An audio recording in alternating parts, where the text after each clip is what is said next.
ஒரு ஊரில் 4 மாடுகள் இருந்தன.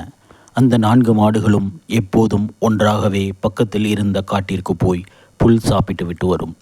ஒரு நாள் 4 மாடுகளும் காட்டில் இருக்கும்போது ஒரு சிங்கம் மறைந்திருந்து கவனித்தது. இந்த 4 மாடுகளையும் எப்படியாவது சாப்பிட வேண்டும் என்று சிங்கம் நினைத்தது. ஆனால் இந்த 4 மாடுகளும் ஒன்றாகவே இருக்கின்றன. இப்போது நாம் தாக்கினால் அந்த மாடுகள் ஒன்றாக சேர்ந்து நம்மை திருப்பி தாக்கும். சரி, பொறுத்திருந்து பார்ப்போம் என்று நினைத்து கொண்டது.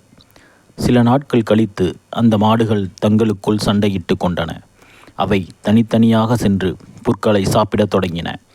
இதற்காகவே காத்திருந்த சிங்கம் தனியாக இருந்த ஒரு மாட்டை அடித்து சாப்பிட்டு விட்டது. அதேபோல் 2 நாட்கள் கழித்து இன்னொரு மாட்டையும் சாப்பிட்டு விட்டது. மீதி இருந்த 2 மாடுகளும் தங்கள் தவறை உணர்ந்தன.